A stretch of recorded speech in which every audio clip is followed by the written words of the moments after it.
बिहार में नीतीश कुमार सरकार जातिगत जनगणना कराने जा रही है और इसका काम 7 जनवरी से शुरू होगा।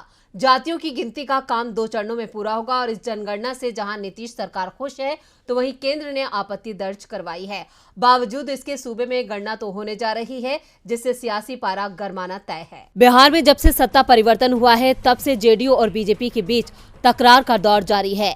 लेकिन जब बीजेपी और जेडीयू गठबंधन में थे तब भी एक मुद्दा ऐसा था जिस पर केंद्र के साथ जेडीयू की खटपट होती थी। वो मुद्दा है जातिगत जनगणना का। अब इसे एक बार फिर हवा मिल गई है क्योंकि नीतीश सरकार 7 जनवरी से जातिगत जनगणना कराने जा रही है। दरअसल सीएम नीतीश लंबे समय से जातिगत जनगणना की मांग कर रहे थे, हालांकि केंद्र इसके खिलाफ रही है। केंद्र ने सुप्रीम कोर्ट में हलफनामा दायर कर साफ कर दिया था कि जातिगत जनगणना नहीं कराई जाएगी। केंद्र का कहना था कि ओबीसी जातियों की गिनती करना लंबा और कठिन काम है। बावजूद इसके बिहार में जातिगत जनगणना होने जा रही है। इसकी जिम्मेदारी राज्य के सामान्य प्रशासन विभाग को दी गई है। ये 2 चरणों में होगी। पहला चरण 7 जनवरी से 21 जनवरी तक चलेगा। दूसरा चरण 1 अप्रैल से 30 अप्रैल तक चलेगा।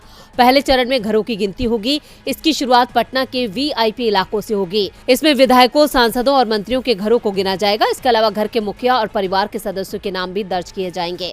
दूसरे चरण में जातियों की गिनती होगी। इसमें लोगों से उनकी जाति, उपजाति और धर्म के बारे में पूछा जाएगा और डेटा जुटाया जाएगा। इस गणना से एक बार फिर जातिवाद की सियासत तेज हो सकती है क्योंकि बिहार की राजनीति ओबीसी के इर्द गिर्द सिमटी हुई है। बीजेपी से लेकर तमाम पार्टियां ओबीसी को ध्यान में रखकर अपनी सियासत कर रही हैं।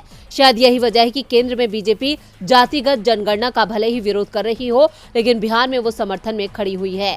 अब देखना होगा कि जातिवाद की ये राजनीति किसे फायदा पहुंचाती है और किसे नुकसान।